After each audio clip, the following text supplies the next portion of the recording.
Assalamu alaikum. It's a third party podcast, and we got a special episode with Sista Keilana. Hey y'all, Sista Keilana with the Third Party Podcast.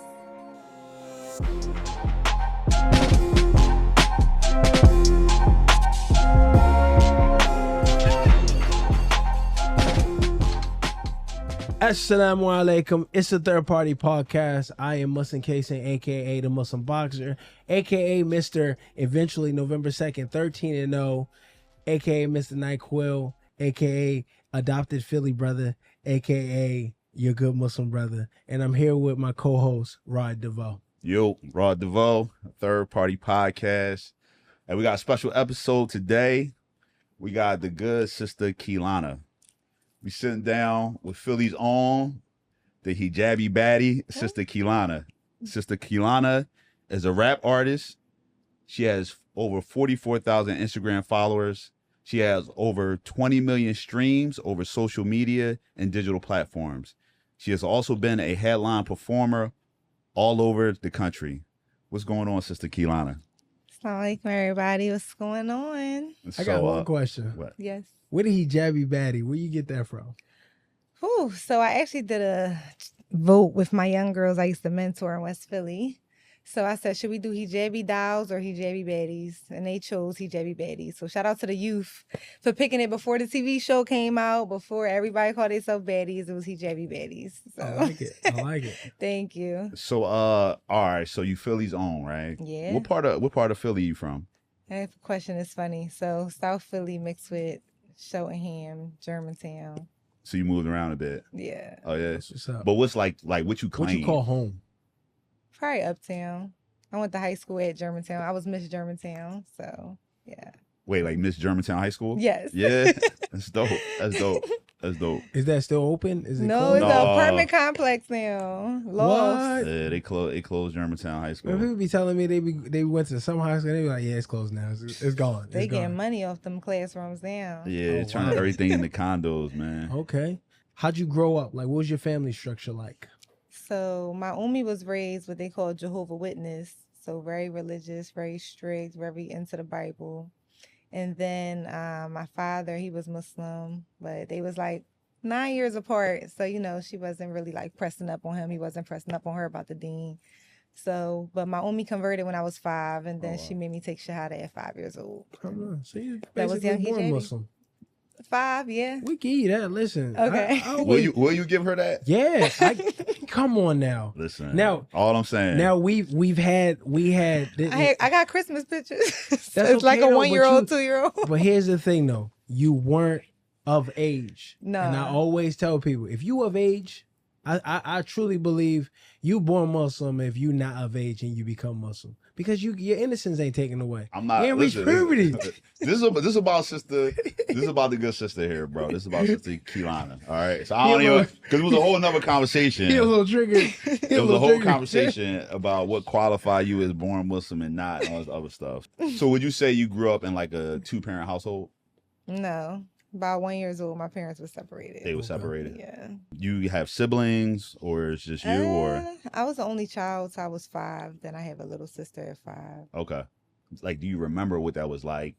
So growing up, I kept meeting other girls. My dad would introduce me like, this your sister, like every 2-3 years. So he was a rolling stone. But Were you close with them? yeah, Did you so get now close I with have them? 4 sisters. I went from 1 sister to 4 sisters. So Okay. But you're the oldest. yeah. That's what's The up. second oldest. All right. So you are a rap artist.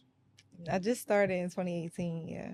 Like, how early did you know? Like, is it something that you did as a kid? I wrote poetry in 8th grade, but I never like read it out loud or did plays or anything. Like, I never let anybody know I did poetry, but my first divorce is what made me start writing.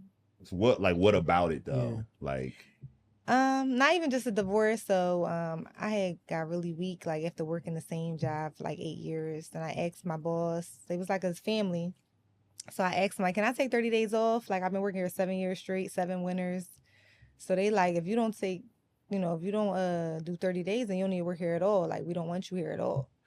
So that's how I came up with Worry About Yourself. I don't need your help, because it's like, dang, I'm here for y'all every day, all day. And then when it's my turn to take a break, we don't need you. So that's really what happened. And I learned to worry about myself. So that's what happened. They forced me to worry about myself. was like poetry your Way to let vent. out, your way of Yeah. letting it out? Exactly. So that was your way of really, dealing with your emotions and things like that? Yes, up for hours. Like my first song took me 7 hours to write.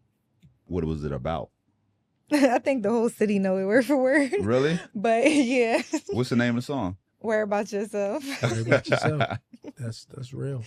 So then when I got fired from my job / gave up on my job, I just decided to make t-shirts of the name of the song. And my dad told me make some CDs. I'm like, it's 2018. Nobody want no CD. Right. So I wound up selling like over 3,000 CDs Wow. out my trunk and stuff like that. Traveling like with my girls, girls from the projects, just picking them up, making them sell and stuff like that, counting money with them. But I didn't have no funding, so I just was like doing it. So wait, to kind of go back a little bit. Yeah. So you said you became Muslim at 5, right? Yeah. Like growing up. She's a bam. Growing up as like a young muslima, like were you covering? Like was it hard? Talk about like that part, like being in high school and a young muslima in Philly. So my Umi immediately put me in Islamic pre-K. Uh-huh. So I went to Direct Connection on 52nd Street. And I still had friends from there as well. But and then I went to Islamic school till 7th grade. So that really got me exactly where I need to be as a teenager, especially with the bullying that happened when I went to 9th grade at a Jewish school, because my Umi didn't want me going to public school. Right. So it's like, and no Catholic school either. But so I went to Jewish school, and I was the only hijabi there. And I think it was picture day, but this boy ripped my kimar off. Wow. And, yeah, in front of everybody outside. So Wow. and then after that, I went home to my mom, and I was like, I don't think I want to wear it anymore. And she was like, yeah, right. She straightened me out, and then I started wearing it, and she took me shopping. Like, she always uplifted me to wear hijab. So being a teenager, I was like obsessed with niqab and stuff like that. So you wore niqab as a teenager? I started at 12. Okay. Oh wow. Did Philly make it easier or harder to wear niqab? So I was wearing the all black when I first started niqab, but some days I was like in 6th grade, 7th grade, so I would wear pink, yellow, and we walked past this masjid, they would say, y'all going to hell for wearing colors, like screaming at us, like grown men scream at us across the street and tell us not to wear colors. Like, are you crazy? Are you wearing orange, wearing pink? Like, you don't know the consequences of that? So it kind of scared us for hijab as well when I was first growing up, so in Philly. How do they make you feel? So when I turned 14, I actually took my hijab off, and I was modeling for different hair magazines. Like, once I took it off, it just seemed like it was something good, but it wasn't, mashallah. So, but At what age did you decide to put it back on? 24. Okay. Do you feel like it like the feeling, from being like bullied around that, or being just ostracized around those things, that led to you like contemplating, like being like, I didn't write music. If I would have wrote a song, maybe I would have felt better about myself. Right. But back then I would just, fight back by taking it off and being more, appealing to what they want to see. Right. So what I saw in high school, what was cool at the time. So trying to blend in, trying to fit in.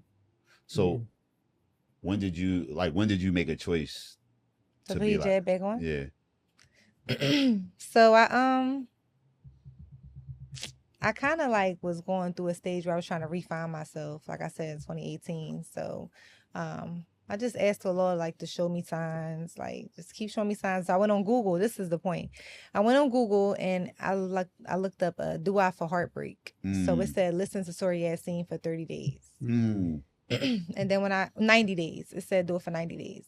So when I got to the 30th day, something just like released from me, and I just was easy going. My heart was softer for the religion. I just wanted to be better, mashallah, like after 30 days. I think a lot of times women, they they get judged in a way where it's like, if you take off like hijab or don't wear kimar, like they directly associate that with your love for Allah. And so talk about that. So people that knew me in high school, they always trust me and my mother together. Like, we a team when it comes to uplifting the community or giving people shahada, like women and stuff like that. So even when I wasn't covered, I would still get phone calls like, Key, my friend Shahada, get my cousin Shahada. And I felt awkward. So I'm like, let me just direct you to somebody else because I'm not practicing like how I'm supposed to. But I always got those calls. Like they always looked up to me like that. So when people judge you about your deen, I know women that don't cover at all, but they still make salat. And also with this, when I told you about Surah Yasin, I actually started praying before I started covering. I didn't start covering until 3 months after I started praying. I would literally pray in the Rite Aid parking lot or the playground, anywhere, and take it right off and drive off. I just wasn't comfortable at work wearing my hijab. And also I did door-to-door sales, so I automatically look foreign to people at their doors in different communities. They like, look out the window? No. When I wore my hijab off, they would come straight to the door. But as soon as I had it on, they like, what? No, absolutely not. So that's really what pushed me, inshallah. So what would you say to a woman who is dealing, or a younger sister, right, that's dealing with that same type of issue, not feeling comfortable or having just issues around wearing hijab?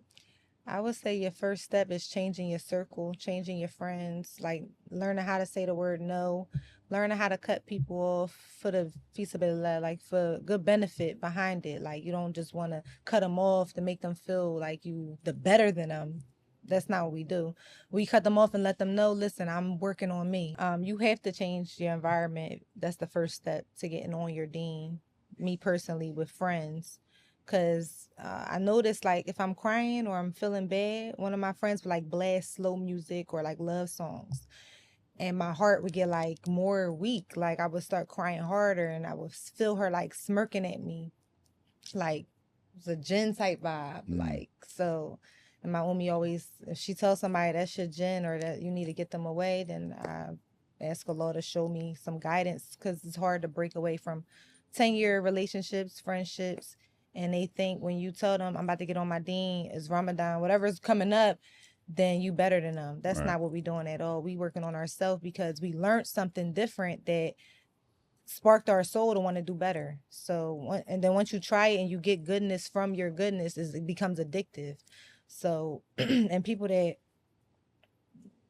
go astray, like they still hijab, they still Muslim, but they just always feel themselves falling short of their iman. They really just got to tighten up when it comes to learning how to say no. Like that's the case. That's definitely just strictly dua and keep up with your salat. If you don't cover, just keep making salat and make dua for yourself. Like literally ask Allah to help you with your modesty, with your straight path, because you could pray all day and not cover and still get the Jannah if you keep repenting, you know the basics. Right. But when it comes to wanting to wear hijab, it's definitely on. It has to be in your heart. It's not something you just do. And you can never do it for a man. If you do it for a man, it won't last. Sounds like you have a great relationship with your mom. You've like already referenced her like a lot, which is great. So I just dropped the album called Shoulda Listened to Umi. What's the name of it? Should have listened to Umi. Should have listened to Umi. Okay. Yeah. So Umi definitely, she comes from this area, you know what I'm saying, North Philly. We're actually, trying to build more women up in the community instead of seeing them on the corner, just risking their life every single day. Like I'm seeing Muslims that I know personally around, just losing it right now. So having a Muslim mom that's actually practicing is a true blessing. It's only a blessing, mashallah. I'm getting nervous. I don't know. And when I first took my hijab off, the religion, I always loved Islam, but when people reminded me about things that I need to be reminded about, it would annoy me. And that's a clear sign that something going on with the heart. So in order to become a better muslima, a better everything, you have to correct your heart first. Like the heart is the captain of the body. So you just have to, you cannot move forward unless you soften your heart first. So I just want to say that, my bad. And that's all from Umi. Right. No, it sounds great. Like you have a great relationship. Thanks. No, that sounds awesome. Heartbreak kind of is what got you more into writing, which led you into rapping. What do you love about like rapping and performing? I love the reaction from the lost people or the people who like run up to me and tell me like I needed to hear that. Like I really needed to hear exactly what you said. And then the reactions too. Like when I perform, sometimes people will have like a drink or a cigarette and just be stuck, like just be like, what? Like it's just a wild reaction compared to me just wearing my hair out and a bunch of flamboyant clothes. I just think it's a blessing to be hijabi baddie. It's just a blessing to be on the stage and flowing with a abaya or flowing with just a hijab flowing period. It's just a good feeling to have people watch that because they haven't seen it locally, or it's not normal to them, and they actually want a voice, like how Little Dirk is the voice for a lot of Muslim men in the street before he even took Shahada. So you know, we needed, I'm not saying I'm the voice, but I am making dua that Allah use me as a vessel for people that really want to be heard, or that's closed, locked in a house, going through domestic right now, like being caged in and or in jail, whatever the sister's going through. Put on some Sista Keilana. It might build you up to want to be a better Muslim. Inshallah, that's my intentions. Inshallah. Your first song, Worry About Yourself. You come out with a CD, you get your friends to sell them. How was that process? Like, how long did it take? And what do you think, like, what was your first experience when it actually said, like, yo, that's Keilani? Oh, yeah. Well, I cried when I saw my CD on the floor and stepped on South Street. And Oh, man. Wait, no. You got to talk about that. That crushed me like the tape.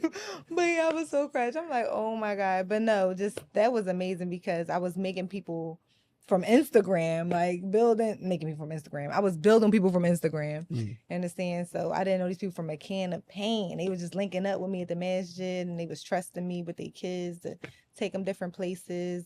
I would teach them how to make merch and stuff like that. But I lost a lot of friends. Like Why?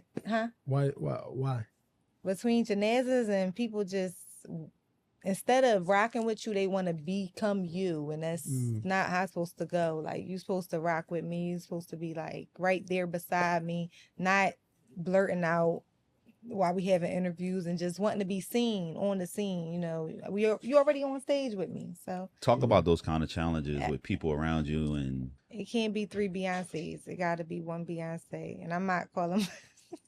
Sound like you calling yourself. Sound like you calling yourself Queen Bee, right? You heard what you said. Can't be 3 Beyonce. She was having a Destiny's Child, right? Okay. They didn't split, but Beyonce's still striving, and she's trying to cover and stuff now. So hijab baddie season creeping up on a lot of women. You feel like it's people that you started with? Yeah, they going. They just feel uncomfortable now. Why? Where do you think that spurs from? Were they rappers it's a natural. They started rapping. Okay. Yeah, it's like a natural. I think women have like a natural jealousy with them sometimes. Not all women, but big percentage of women. So I think it was just like a natural jealousy that probably sparked somewhere. So what are some of the early lessons you learned then? I think keep a small team instead of a big team. Yeah. I managed 18 people before, so I think I'd rather do 7. Like 4 to 7 is a good team, inshallah. Can you elaborate on that? What do you mean by manage? Are you managing their, what are you doing? Affairs, yeah. So I had worked for a company where we made sure everyone makes commission checks weekly. So we used to put them in a field, different areas, driving for hours or locally. But I was like territory manager and driver. But also like their babysitter as well, like did everything. That's why I said when I quit the job, it was like nobody calling me, checking on my phone and ringing 8 days. Like nobody make sure I had soup, nothing. Right. So yeah, I was just like the key to like having a successful business is to know who your audience is. And you know, sometimes the more the niche, like the more you could target. Who is your music for? Who is your audience? The world, the entire universe, people that's atheists, people that's Satanists, people like the darkest, deepest hole you could think of. I want them to hear my music. That's the whole point. Like anybody you could think of that's in a dark hole, I would love for them to just listen to my album and get their reaction, like how they feel after listening to it. What's the message you want to send to them? Fear Allah and keep striving. So what does success look like for Sista Keilana? my God, that's a deep question. Just being financially free, of course. Being able to just give back to my whole entire family because my mother and father invested in my career for a long time. Um, and I feel like I have a team, but everybody want money. So I just really want to give back. Right. Like, honestly, and like I said, I don't fear anyone. I don't fear anyone in the city for me to think I have to leave or diminish my community. I want to uplift my community when I get some real paper. What would you say to Muslims who kind of are against what you do? Like the music, the performing. Some people feel like women shouldn't have a platform. It was the last days they said that was one of the major signs that women would be the like biggest entertainers. And you know, when you learn the deen like in a deeper sense, like understand that majestically, like if Allah say something, it don't mean like what we think it mean, like automatically. So for someone to say all music is haram, like I tell people in the comments, your ringtone is haram, the video game you playing, and you at the movies is little scary sounds in the background, that's haram. So you in a supermarket, you don't got earbuds on, your whole lifestyle is haram. So Allah knows his creation. He knows that we're not perfect. And then when you ask them, is all instruments haram? They'll say, oh, not the drum, oh, not the dove, oh, not the maracas, oh, not the beatboxing. It's so much stuff to name, not the birds singing. It's so much stuff to name that's not haram, that's a sound. But they want to put it all in one box that all music is haram. So I tell them if they say all music is haram, that's haram. There's one side where there's the negative, oh, sister, you singing, you performing, you doing this, everything's haram.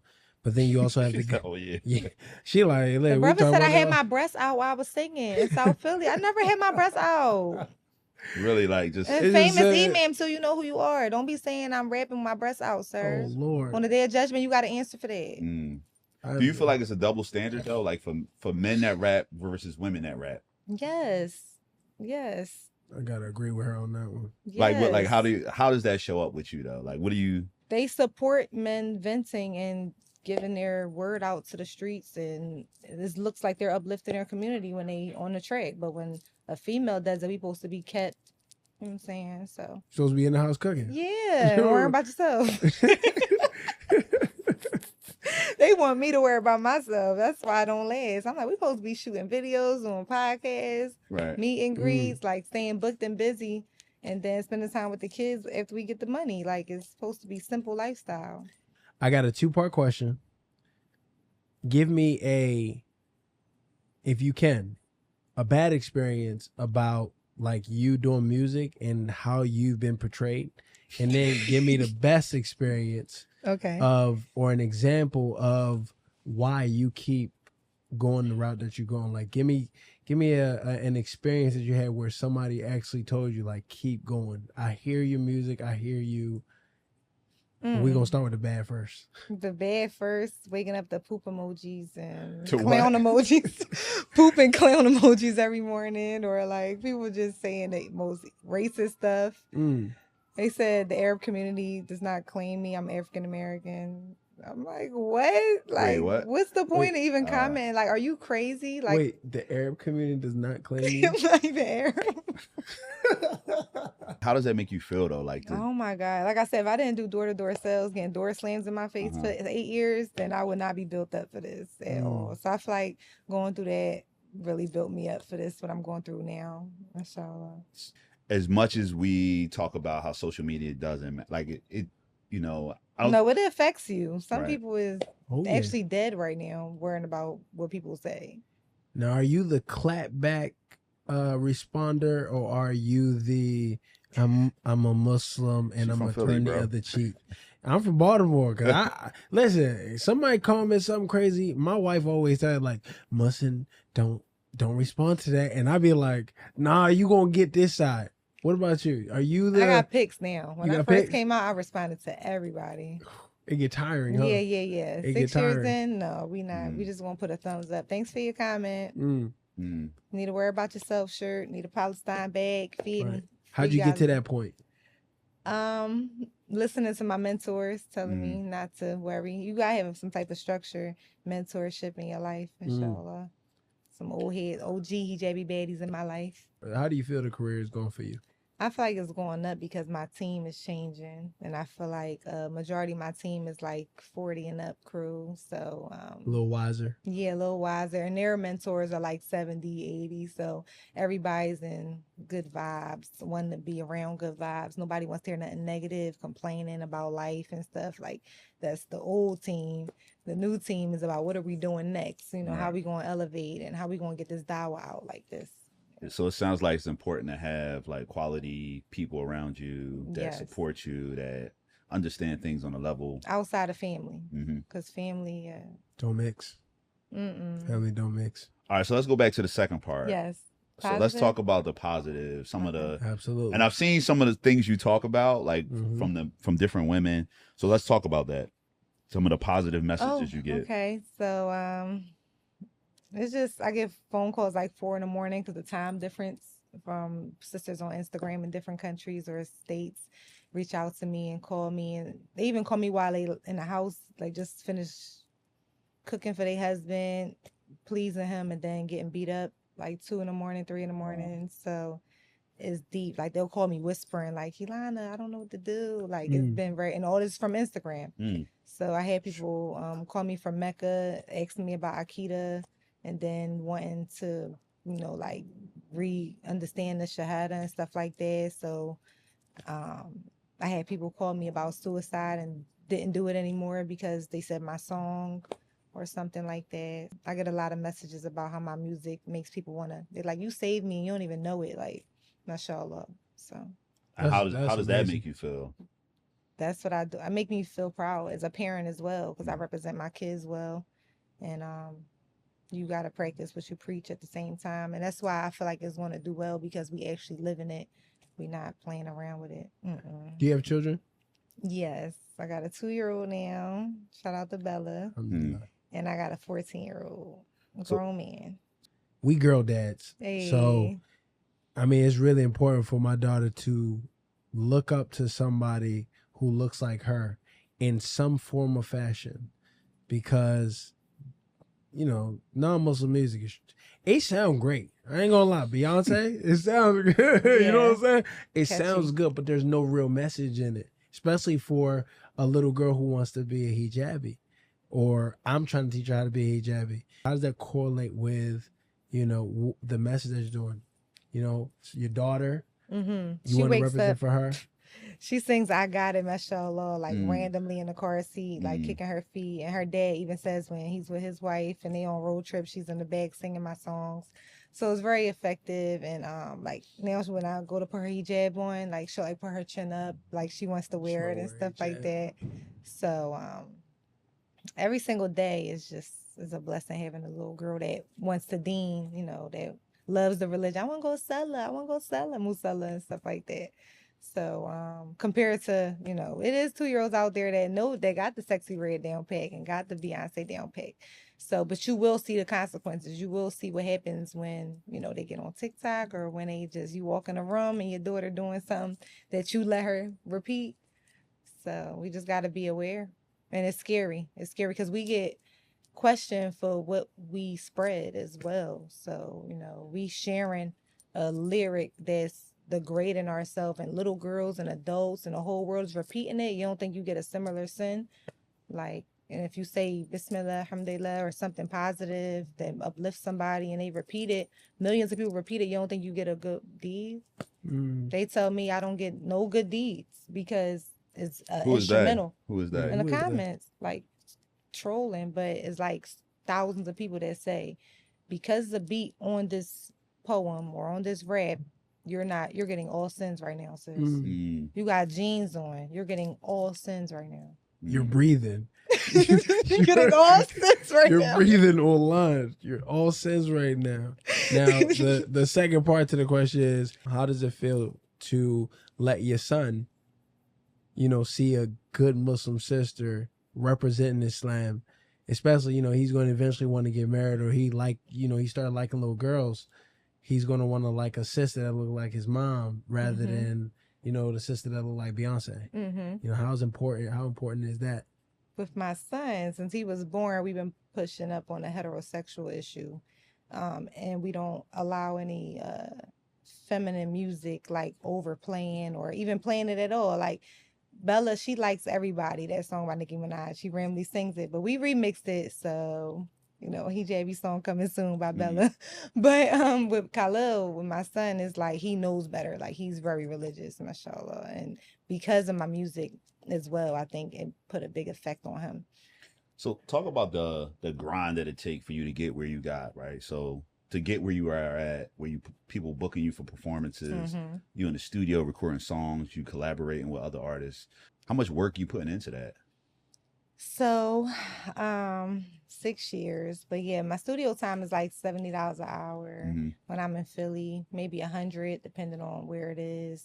And that's just so it could be exclusive. Right. People won't be in and out your session. And I'm giving dawah, so I get nervous sometimes when I come out. It's like, they be like, what you just say, sis? Or they start giving me a class when I come out and he be having like no teeth and 3 cigarettes out his mouth and trying to check me. It's a Muslim. Yeah.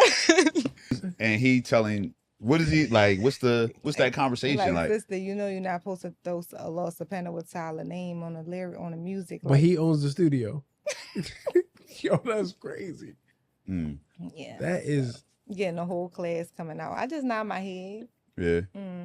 So I guess, but that's the humility, the humbling, all of that. You feel like I said, other guests in the studio when I come out, and I'm talking about if I pay $30 an hour in Philly or wherever I'm at. If you pay $30, you won't get $30 process. So, like, how often are you recording? How often are you on the road? Because like you have kids, and like how you balance that? Yeah, so twice a month on the road for like 2 weekends out of 4 weekends. Okay. My Umi and I have an awesome babysitter, mashallah, both Muslim. Make sure they do a stinja on my babies and stuff like that. So don't come back with no red marks and stuff like that, alhamdulillah. So, but being on the road as a hijabi, like I said, is a form of dawah. When I walk in certain areas or plazas or malls, I get looks, or people actually will tell me like, you look such and such and such, like give me compliments, mashallah. So, and that's what makes me not want to take it off as well, because I know that they might think about it like, dang, I should try that. I should try to cover up some more, because once you try it, you don't want to stop, because you understand that, I don't want to use the word trying too hard, but just taking off more means like you got to prove yourself more, I think, to me. I don't know. What's your favorite place you've performed? Cleveland Music Hall with Dean Squad. How was that? It was awesome. They had a line wrapped around the building. It was like it was bigger than the movie theater. The museum was humongous. Like 3-4 hours they was taking pictures with people, and it was so motivating to me. I'm like, oh my God, you just gotta stand there and say cheese for 3 hours, and y'all about to worry about yourself out each other. I'm like, it was amazing. But yeah, shout out to Dean Squad. That was the biggest show, best show ever. So you have a on-stage persona, right? Yeah. You're a mom. Yeah. Like you live every day. What's the main difference between everyday Keilana and the stage artist, Sista Two different Keilana? people. They might catch me looking real homeless and fresh grocer like twice a week. And girls be like, that is her. Like, you know what I'm saying? So, or and I go local as well for my hijabs. Like, so people often see me in public and it's like, is there? Like, because I try to dress low-key, mashallah, because hijab ready season will really turn you up. Like, you'll go from Kensington to Dubai real quick. Like, dang, you just 3 minutes, just put the robe on, tie the Fendi up, boom, right out of. That's it. What's the personal I love being a mom. 100%. I love being a mom. I love my son. Like, he had a speech delay from 2 to 8. So now he's 14 and he's reading, he's talking, he's just into everything. Like, he wants to build games, he wants to build all types. Like, he likes construction. So just every day being a mom is better than being a rapper to me. But I don't want to stop rapping because the dawah is so strong behind it. So you think that, like, for you, it was a big motivating factor. At one time, it was an outlet. Yeah. Now you feel like it's moved to strictly motivation. Yeah. Motivation, dawah. Yeah. Wow. Do you ever feel misunderstood? I feel like I'm not a rich hijabi baby rapper yet. So my attire sometimes for my shows would be like hit or miss. Like I do have a stylist and I might miss her because of traffic, stay out of state and stuff. But if I had like a stylist on deck, makeup artist on deck, I feel like my life would be more easier as a rapper. And like I said, I do all my t-shirt printing and stuff like that. So making the logos, just doing the flyers, making the juices, just trying to be everybody in one is not going to work. So do you ever feel misunderstood in your lyrics? All the or time. Your presentation? And it's Philly because it's like the Philly in it. They definitely don't like that it's westernized with the hijab on. It just seems very wretched to them just because I'm rapping, just because there's a flow behind it. They just diminish it. You feel like they misunderstand you or the 100%. music? Both. Both? They tell me to take my hijab off, or they If say you gonna she's rap. not Muslim. Yeah. That's the main comment right now. She is not a Muslim. But what they're trying to say is she's not behaving like a Muslim. Like, I hope that's what y'all trying to say. But yeah, so like, and I feel like the attire, like I said, if I was to dress more elegantly, I'll probably get more respected or maybe, but I feel like when I wear stuff like this to like 58th and Wait, Woodland. you got to dress more elegantly than in a niqab and in a hijab. Yes. That don't make no sense. Yeah. I don't A little understand bit it. more. Like I can't do the sweatsuits. I can't do the tights and like a nice long tunic. Like it's just always something to say. I perform like at hood type of events and stuff like, because that's dawah community. I love giving back. So when I wear certain things like super dressy, the crowd is standoffish. Like they already think I'm foreigner, or they think I'm corny, or I might do poetry. And I could rap, but the way I'm dressed is just throwing them off. It's not coming to their, element. So I like to switch it up sometimes. Does that make you want to change? Or Yeah. does that make you want to be stubborn and keep pushing whatever you pushing? I probably keep pushing. You gonna keep, Inshallah. you gonna keep pushing. I like Yeah. it. I like it. Somebody watching. I mean, it sounds like it could be exhausting to always be on defense mode. It Like- is. It is. I'm writing a book. I was up since 5:30 this morning, mashallah, writing. So But just kind of venting, using that as a way to vent. yeah. Yeah. just elaborate on that though, like, because people always they coming at you, what you say, how you dress, misunderstanding. Mhm. At the end of the day, Exhausting. you are a Muslim sister. hmm Before I even unlock my phone, I know it's gonna be some BS. So it's more like entertainment now, the negativity to me, because like I said, I have an exhausting day already, being a parent of two and stuff like that, and just doing everything myself. So you've kind of had a heart in yourself. Yeah. Yeah. They can't stop. Can't stop, They won't can't stop. stop. You know what I'm saying? I don't know if it's a Philly thing or an Eastern thing, but I'm very funny, mashallah. So So you got cracking jokes. yeah, my dad shout out to my dad. He's really like the top joker in South Philly. Like he not to be played with, but he will bust on everybody Yeah. that come in his circumference. But yeah, so I definitely, if rapping doesn't like take off, I want to do like a 1 hour on Netflix, just talking. Like a comedy type thing. Mixed with Yeah. Okay. All right. How's it going? Like you getting there? What's going on? We try to manifest dua. I'm just You will. trying to No, dream about inshallah, it. you make every accomplishment that you want to make. Inshallah, you accomplish it Amen. and are very successful. You still gonna be making people mad though. Absolutely. Like you might make them even madder. Well, she's breathing in public. What should I wear? Breathing in public as a woman. You're it's haram basically. I saw a story that you had where you gave a stripper shahada. Yes. Immediately after I got off stage. They was like, it's open mic. Come out, sis. I just my first time in Atlanta. I didn't know what was going on. So I went to the open mic and it was some dancers there that wasn't on the flyer. And they was turned up. Like they had fur and just super naked and just like all color wigs and cut off eyebrows. It was crazy. I'm like, okay.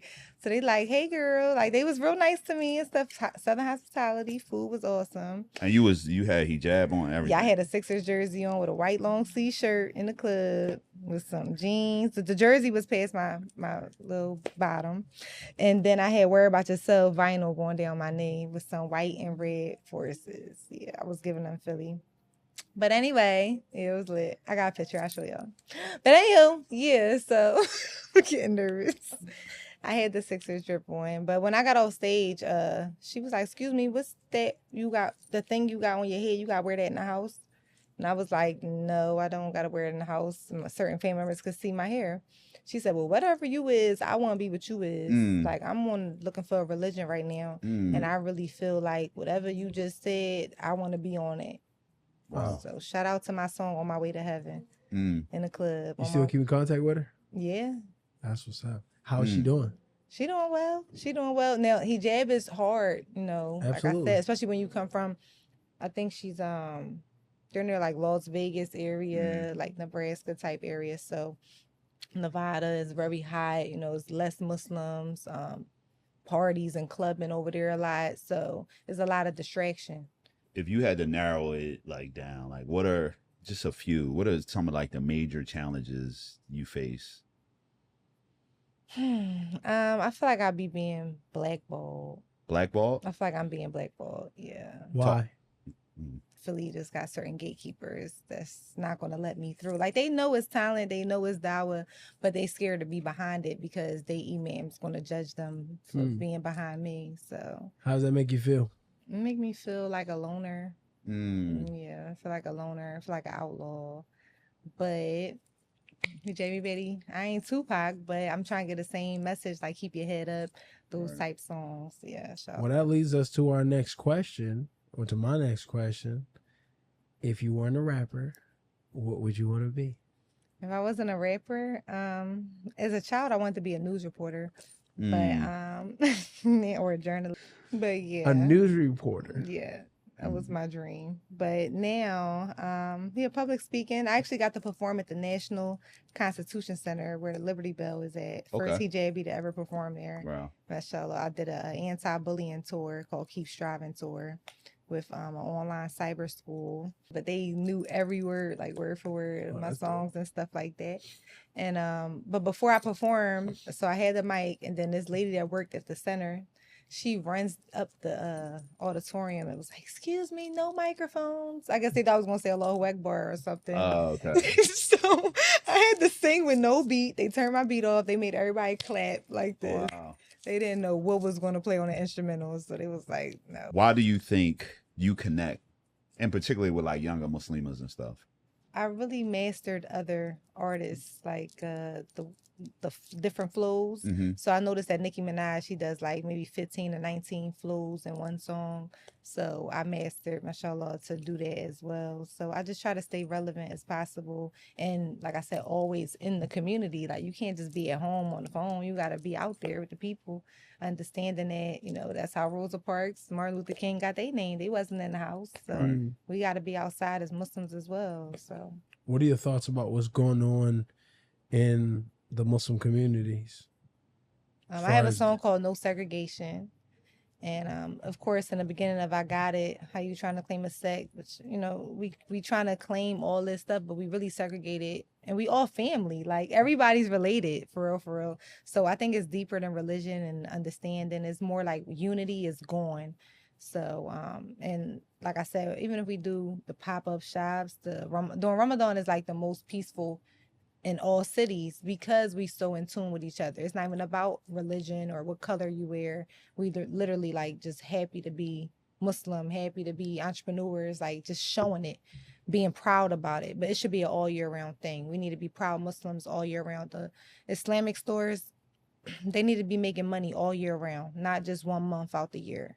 That's not fair to them, and it's not fair to your only man, because you're destroying yourself by not shopping, you know, hijab, like you just not doing it. So you need to try something new this year. It's Ramadan all year round.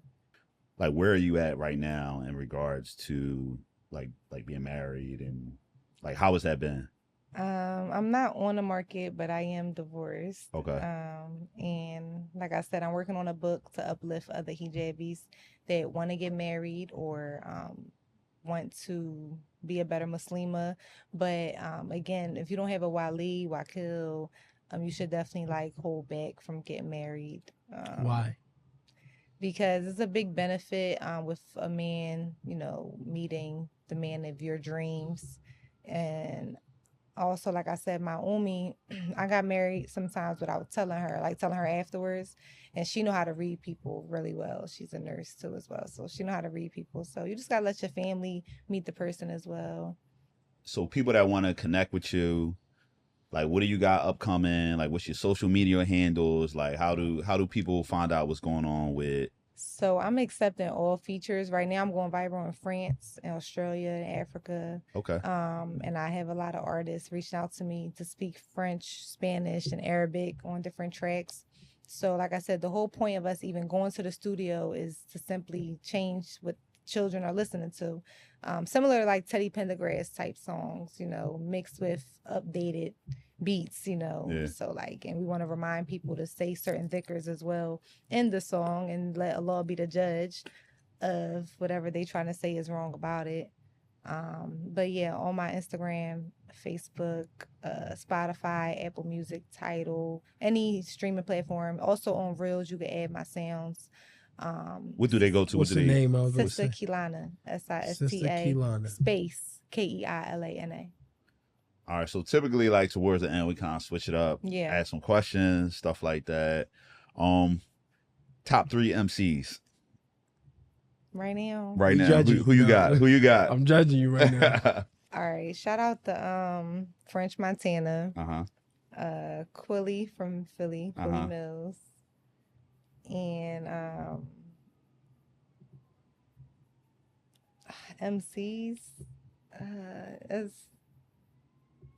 You referenced like Nikki, right? You say you study some of her stuff. How Yeah, I she put like together her Nikki flows. flow. You like me? You could throw her up there. We Yeah. might have a Now, who session your one day. top 3 artists?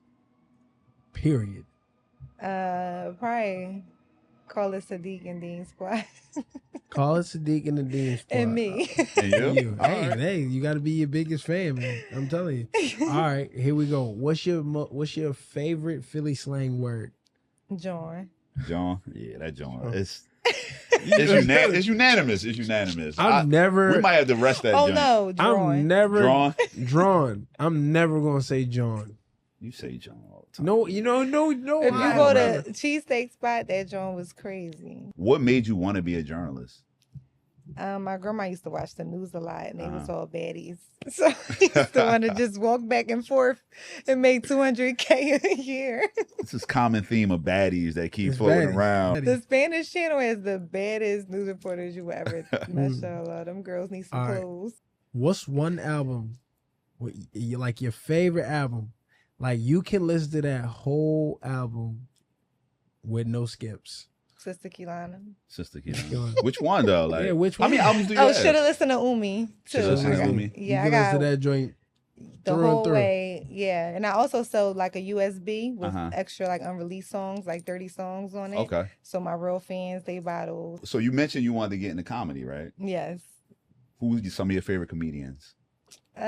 From Philly, I like Tiz. My son he loved Tiz 215. Okay. Quill. But when I guess Kevin Hart is like the main comedian that everybody go to Yeah. comedian. Shout out to Moses the comic. Musa. Oh, listen. Moses the Carmen, he's That's our hilarious. guy. We had him on here. Oh yeah. he's Yeah, that's our awesome. guy. Big supporter, Yeah. man. He show a Yeah. lot of love. Oh, Omar Reagan. Omar, another one of our God. guys, big supporter. Guys like Omar Musa, I would say they a big part of why we even in this space and Absolutely. and stuff, Awesome. man. Absolutely. Yeah, Shout they out to team them for players, sure. mashallah. What are some of the artists you would love to collaborate with? I think the two I named, I mean, definitely Nicki Minaj. Uh-huh. I want to do something with her. French Montana.